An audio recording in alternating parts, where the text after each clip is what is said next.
You notice that these energies, more subtle than the breezes, are in fact the reason why the winds circle as they do. The currents of moving air respond to these subtler energies and express a portion of their information flow. You begin to see in a new way the forest, a system of living information flowing back and forth along an invisible, but to you, an increasingly perceptible network of energy. You feel it, picture it with something deeper and more clear-sighted than the physical eye. Little webs of pulsing current crisscrossing among the trees, networking, joining, slowly circling in the swirling presence of a vast and eternal being. And along those webs comes information, sailing from one world to another. As you relax, you blend into this pulsing network. You no longer feel separate from the grid of its swirling creative energy. You feel it within you, around you. Merging back into the ground of being, the little voices behind the wind lead you into an awareness of the intention that is calling out the life of this earth. You release all tension that would hold and define that great love. You relax your self-image, your ideas, your beliefs. You let go of your concepts about being human. As your cultural definitions fall away, you experience a natural expansion of awareness. You know yourself as a part of the world around you. It is a physical as well as a spiritual experience.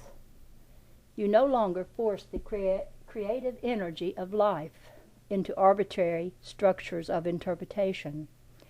You let the energy flow as it will.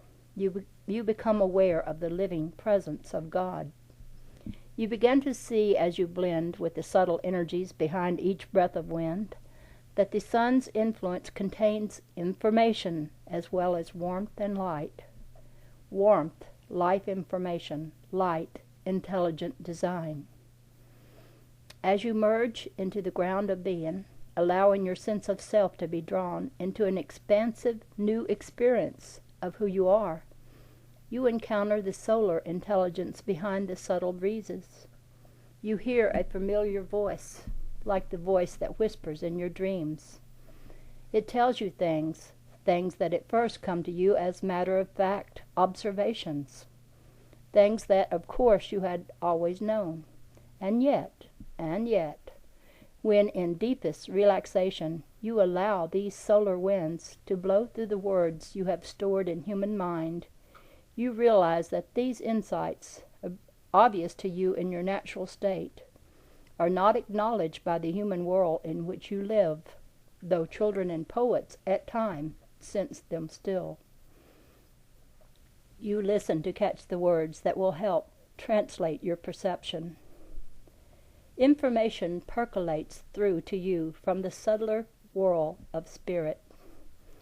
Your body knows, your senses pick it up. Its relevance goes deep into that place in your heart where you determine how you can make the most creative use of time. Every dawn brings indication of activities for which the coming day is suited. When you saw the eagle fly across the face of the rising sun and give out his call, it was not accidental or without meaning. To the other birds and animals who were watching and gaining their impressions of the new day, the eagle's flight was a clue, a message rich with meaning. The time that he chose for flight, the direction he was flying, the place from which he appeared to the birds and animals who were watching. These were parts of his statement, sentences in the paragraph of his expression. But there was other news, equally valid or more or less important to various creatures.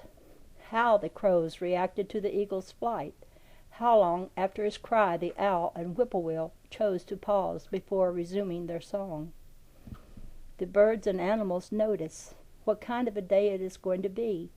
Is it a day that you should look for your meal on the hillside, or might you be better off going up into the pasture?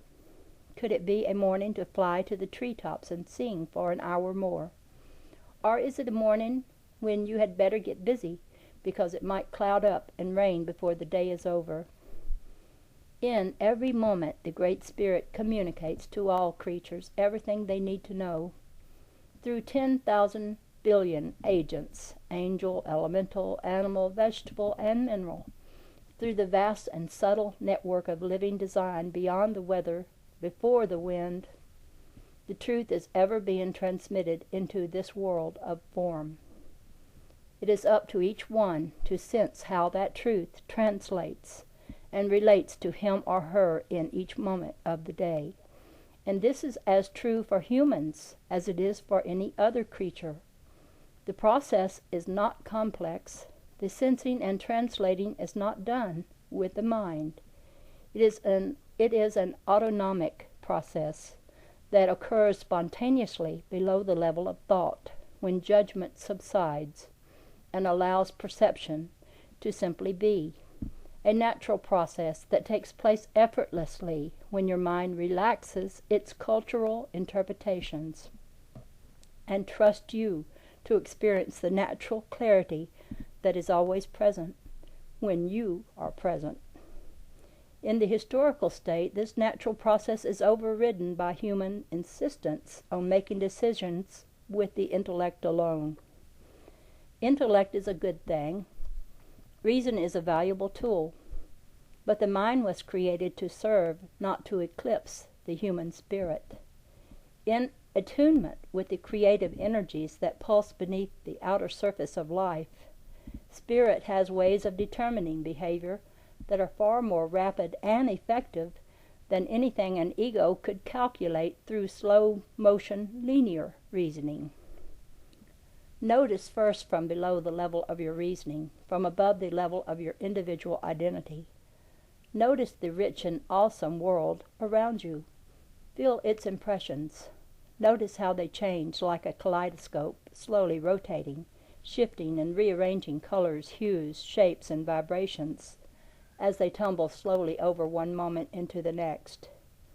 In every moment you have around you all the information you require. You are at all times surrounded by the truth of what is, the energies behind the wind. They are signaling to you. On the subtle levels of being that precede the winds, the spirits who take form on earth first enter this material plane.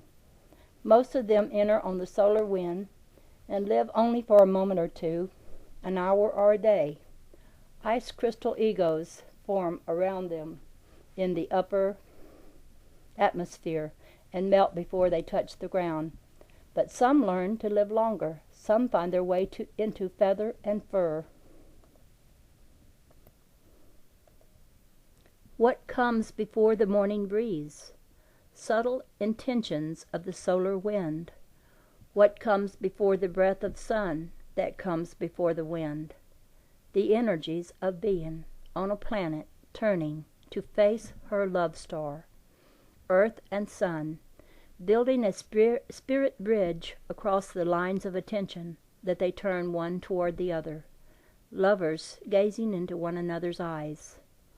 Along the lines of their gaze, potential appears. Some of that potential becomes incarnate, most does not. Some succeeds in attracting physical form.